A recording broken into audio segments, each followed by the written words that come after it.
শ্রীধাম মায়াপুর গঙ্গার কোলে এক অপার্থিব তীর্থস্থান, যেখানে ভগবান শ্রীকৃষ্ণের অপার কৃপা বিরাজমান। এটি শুধু একটি মন্দির নয়, এটি ভক্তির প্রাণকেন্দ্র, শ্রীচৈতন্য মহাপ্রভুর জন্মভূমি। এখানে এলে হৃদয়ে এক অন্যরকম প্রশান্তি অনুভব হয়। এই স্থান ভক্তদের জন্য শুধু তীর্থ নয়, এক আধ্যাত্মিক শক্তিকেন্দ্র। সুবিশাল ইস্কন মন্দির, অপরূপ স্থাপত্য, বৈদিক সংস্কৃতি এবং ভগবদ্গীতার দর্শন সব মিলিয়ে এক অনন্য ধ্যানস্থল। আজ তোমাদের নিয়ে চলেছি ইস্কন মায়াপুরে। আজকের এই ভিডিওটা শুধুমাত্র তাদের জন্য যারা মায়াপুর ধাম পৌঁছাতে পারেননি, এবং তার সাথে তাদের জন্য যারা একদিনের জন্য মায়াপুর থেকে ঘুরে আসতে চান। তাহলে চলুন আর দেরি না করে ভিডিওটা চালু করা যায়। আমার যাত্রা শুরু হয় সোদপুর থেকে।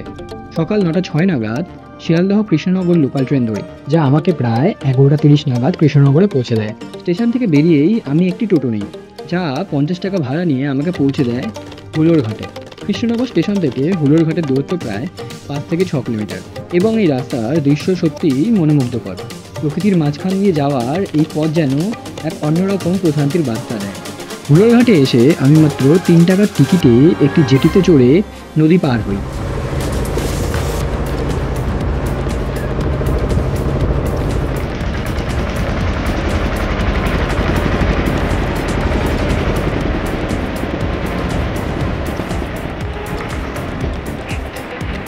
এবং পৌঁছাই মায়াপুর ঘাটে। এখান থেকে ইস্কন মন্দির যেতে টোটো পাওয়া যায় মাত্র 10 টাকায়, কিন্তু আমি হাঁটার সিদ্ধান্ত নিই, কারণ মাত্র 5 মিনিটের পর এই ছোট্ট হাঁটাটা দারুণ উপভোগ করেছিলাম। হাঁটতে হাঁটতে রাস্তার পাশে অনেক সুন্দর মন্দির দেখতে পেয়েছিলাম, যা দেখে সত্যি খুব দারুণ লাগছিল। হ্যালো বন্ধুরা, কীরকম আছো? আরেকটা নতুন দিন, আরেকটা নতুন জার্নি। আমি প্রথম চলে এসেছি আরেকটা নতুন ফ্রেশ ভিডিও নিয়ে। এইবারের আমাদের ডেস্টিনেশন হচ্ছে মায়াপুর ধাম। আর তার সাথে এখান থেকে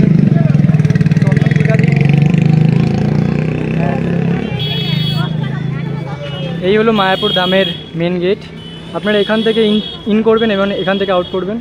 তো কত 10 টাকা? তো 10 টাকা দিয়ে আমি এখান থেকে চন্দ্রের টিকা দিয়ে নিয়েছি। অ্যান্ড এখন ভেতরে চলে যাবো। ভেতরে গিয়ে আপনাদেরকে বাকি যে দৃশ্যটা আছে সেটা সম্পূর্ণ পরিমাণে আপনাদেরকে দেখাবো। তাই চলুন ভিডিওটা কন্টিনিউ করি।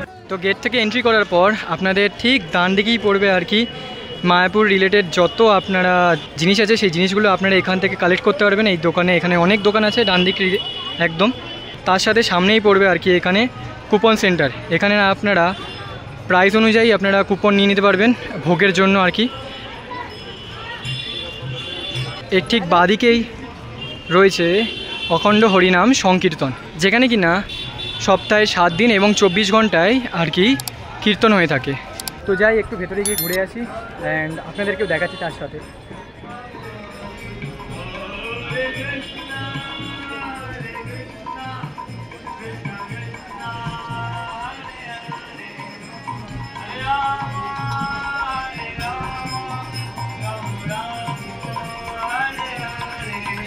Hare Krishna, Hare Krishna, Krishna Krishna, Hare Hare।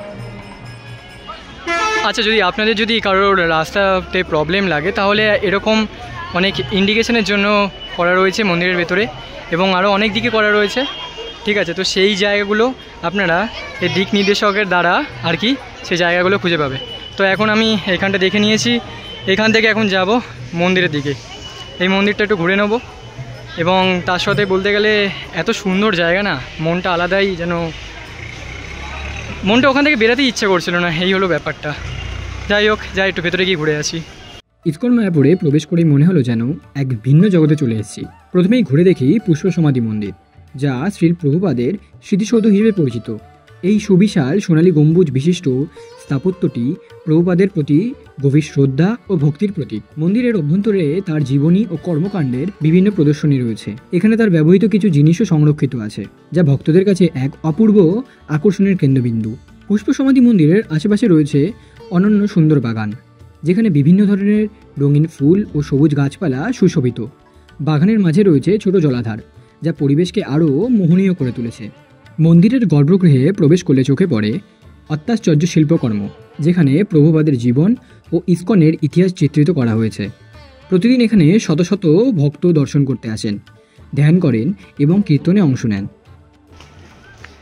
আচ্ছা, এখানে ঢোকার জন্য আর কি আপনাদের জুতো রাখার জন্য এখানে জায়গা আছে। তো জুতো রাখার এখানে সম্পূর্ণ পরিমাণে ফ্রি, এবং এই পাশে রয়েছে মোবাইল রাখার জায়গা। এই পাশে জুতো রাখে, এই পাশে মোবাইল রাখে। ওকে, তো দেন তারপর আপনারা মন্দিরের ভিতরে এন্ট্রি করবেন, এবং এখানে লেখা রয়েছে মন্দিরে কী কী প্রবেশ নিষেধ রয়েছে, মন্দিরের মধ্যে কী কী নিষেধ রয়েছে সেই জিনিসগুলো এখানে সম্পূর্ণ পরিমাণে লেখা রয়েছে। আপনারা সেগুলো অবশ্যই বুঝে নেবেন।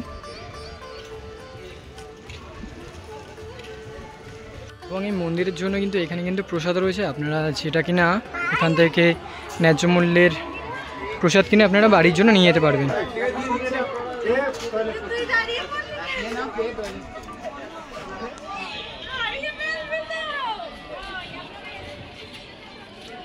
এখানে মহাপ্রভুর যে পুষ্প সমাধি আছে সেই পুষ্প সমাধির ঠিক পাশেই রয়েছে আর কি বৈষ্ণব সমাধি ক্ষেত্র। তো এখানে এই মুহূর্তে ভেতরে যাওয়া যাবে না, কারণ ভেতরে কাজও চলছে, তো তার জন্য ভেতরে যাওয়া যাবে না। কিন্তু এইখানেও কিন্তু আলাদাই একটা শান্তি রয়েছে।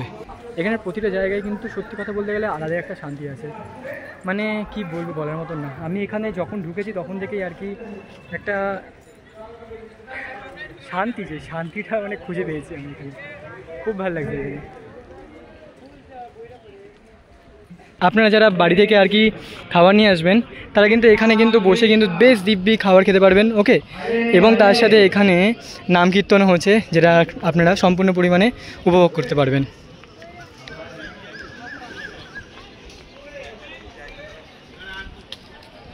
আচ্ছা, মন্দিরের এইখান থেকে আসার পর আপনারা ঠিক এইখানে যখন আসবেন, এখানে আপনাদের লেখাই রয়েছে রাধামাধব মন্দির। রাধামাধব মন্দিরের রাস্তাটা ঠিক এই দিক থেকে চলে যেতে হবে, রাধামাধব মন্দির।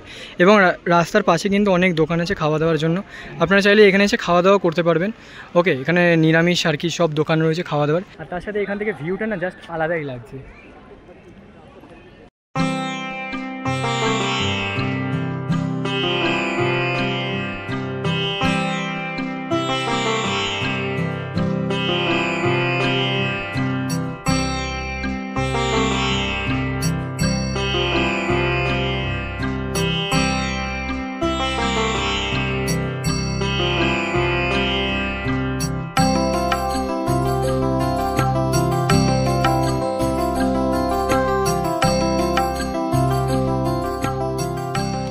নিয়ে নিয়েছি এখান থেকে এই স্পিয়ারে যাওয়ার জন্য আর কি টিকিট নিয়ে নিয়েছি, অ্যান্ড টিকিট পড়লো আমার 40 টাকা করে।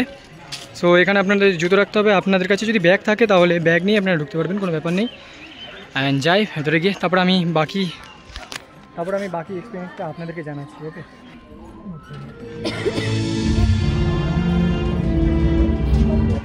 श्री मायापुर धाम में आपका स्वागत है। क्या आप मायापुर के इतिहास के बारे में जानना चाहते हैं? आज हम आपको ऐसी लीला का आस्वादन करवाने जा रहे हैं जो बहुत ही प्यारी और दिल को मोह लेने वाली है। तो चलिए चलते हैं उस समय में जहाँ कलयुग को शुरू हुए केवल 4600 वर्ष हुए हैं। ये इतिहास है कलयुग के पतित पावन करुणा अवतार का, जिनका नाम है श्री कृष्ण चैतन्य।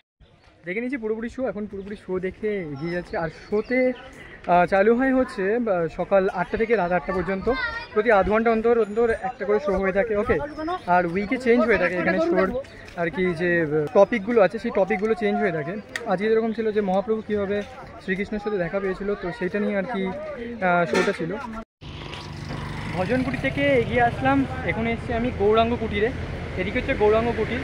তো ভজনকুটির থেকে আমি আর কি যে ডান দিকে যে রাস্তা আছে, অর্থাৎ এদিকে যে রাস্তা আছে সেই রাস্তাটা চলে যাচ্ছে গোশালার দিকে। কিন্তু গোশালা যাওয়ার আগে আপনারা এখান থেকে টোটো পেয়ে যাবেন, টোটো নেবে 10 টাকা করে, এবং তার সাথে গরুর গাড়িও পাওয়া যায়। তো গরুর গাড়ি এই মুহূর্তে দেখতে পাচ্ছি না আমি, কিন্তু টোটো আমি নেবো না। তার আগে আমি একটুখানি ফ্রুট জুস খেয়ে নেবো, কারণ রোদ্দুর আর তার মধ্যে এত গরম না, সত্যি বলা যাচ্ছে না, এত পরিমাণে টায়ার্ড লাগছে। সত্যি কথা বলতে গেলে অরেঞ্জ জুসটা একদম সেরা। তার সাথে একটু বিট নুন দিয়েছে, তো আরোই যেন বেশ টেস্টটা জাস্ট হেভি রিফ্রেশিং আছে খুব।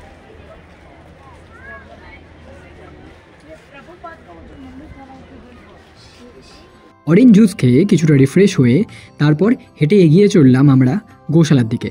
গিয়ে দেখতে পেলাম কত বিশালাকার ষাঁড় এবং গাভী, তাদেরকে এরা কত সুন্দরভাবে পরিচর্যা করছে। এবং আপনি চাইলে এখানে একদিনের জন্য গোসেবা করতে পারেন। এখানে গোসেবার জন্য শুরু হচ্ছে 15,000 টাকা থেকে এবং যা শেষ হচ্ছে 55,900 টাকাতে। এই দিয়ে আপনারা সারাদিন গোসেবা করতে পারবেন। গোশালাতে ঘুরতে ঘুরতে 15 নম্বর শেডের নিচে একটি ষাঁড় দেখতে পেলাম, যা কিনা স্বয়ং নন্দী মহারাজার মতন দেখতে। সত্যি বলছি, দেখে একেবারে গায়ে কাটা দিয়ে উঠেছিল। গোশালার বাইরে বেরালেই আপনারা অনেক দোকান দেখতে পারবেন, যেখানে কিনা আপনারা খাঁটি দুধের তৈরি করা নানান মিষ্টি এবং ঘি, মাখন ইত্যাদি আপনারা এখান থেকে ন্যায্য মূল্যে কিনতে পারবেন। আচ্ছা, আপনারা যদি ফ্রিতে আর কি প্রসাদ নিতে চান, তো প্রসাদ নেওয়ার জন্য এই যে এরকম কুপন নিতে হবে। ওকে, তো এখানে সময় দেওয়া রয়েছে আর কি, সকাল 6টা, দুপুর 12টা, বিকেল 5টা এবং রাত্রি 7টাতে। আর কুপনটা ঠিক এখান থেকেই দেবে আপনাদেরকে, এখান থেকে কালেক্ট করে নিতে হবে এবং এখানেই কিন্তু আপনাদের ফ্রি প্রসাদ পেতে পারবেন। তার আগে এখান থেকে কুপন নিয়েছি। সো এটা তো আমার বিকেলের 5টার, আর আমি চেয়েছিলাম দুপুরবেলা নেওয়ার, কারণ দুপুরবেলা তো পাইনি। তো আসতেই দেরি করে ফেলেছি এখানে একটার সময়, তো হবে না, আর কারণ 12টা অবধি দেওয়া হয়। তো আমি এখান থেকে যাই হোক এখন দেখছি, চেষ্টা করছি তার আগে দুপুরে যদি একটু কিছু খেয়ে নিতে পারি তো খেয়ে নেবো। কোনো এখানে রেস্টুরেন্ট রয়েছে সেখান থেকে, আর নয় তো এখানে 5টা অবধি বসে থাকাটা বোকামো হবে। তো হালকা কিছু খেয়ে নিই, তারপর না হয় এখানে আসবো কিনা সেটা ভাবি থাকবো। ইসকন মায়াপুরের অন্যতম বড় আকর্ষণ হল শ্রী ময়পুর চন্দ্রোদয় মন্দির বা নতুন বৈদিক প্ল্যানেটোরিয়াম। এটি ইসকনের প্রধান বিশ্বকেন্দ্র এবং বিশ্বের অন্যতম বৃহত্তম মন্দির। এই প্ল্যানেটোরিয়ামে বৈদিক মহাবিশ্বের গঠন, ব্রহ্মাণ্ডের স্তরবিন্যাস এবং ভগবানের লীলামৃত্য অত্যন্ত সুন্দরভাবে চিত্রিত করা হয়েছে। আধুনিক প্রযুক্তির মাধ্যমে এখানে ভক্তদের বৈদিক মহাজগতের এক অপূর্ব অভিজ্ঞতা দেওয়া হয়। এই ভবনের স্থাপত্য অভূতপূর্ব, যা নীল রঙের বিশাল গম্বুজ এবং সোনার চূড়া দূর থেকেই নজর কাড়ে। এটি ভবিষ্যতে বিশ্বের অন্যতম প্রধান তীর্থস্থান হয়ে উঠবে। এই বৈদিক প্ল্যানেটোরিয়ামে এখনও অনেক কাজ বাকি রয়েছে। এটি সম্পূর্ণ তৈরি হতে আরও 2 থেকে 3 বছর সময় লাগতে পারে।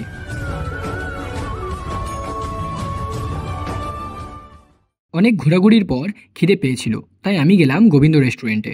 এখানে নিয়ে নিয়েছি একটা পিৎজা অ্যান্ড 2টো ঢোকলা।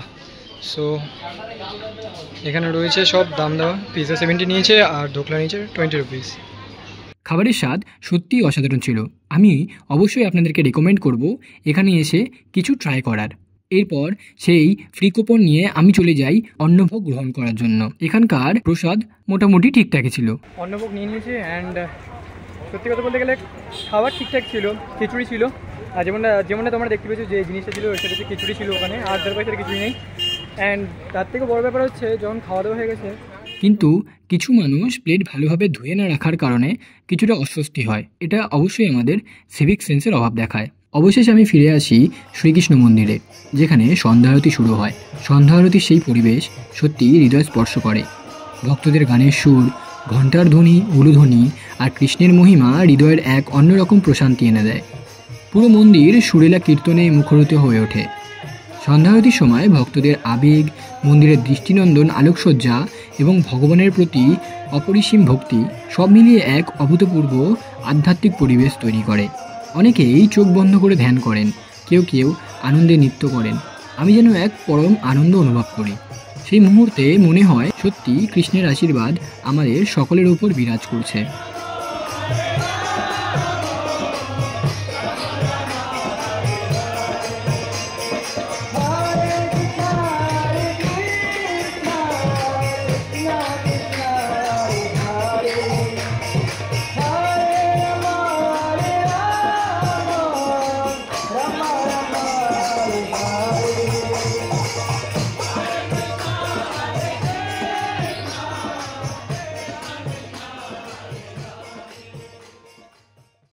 তো তোমরা বলো ভিডিওটা কীরকম লাগলো, আর আশা করি তোমাদের সবার খুব ভালো লেগেছে। যদি ভালো লেগে থাকে তাহলে ভিডিওটা লাইক করো এবং চ্যানেলটা সাবস্ক্রাইব করো। সাবস্ক্রাইব করার পাশে যে বেল আইকন আছে সেটা প্রেস করে দাও।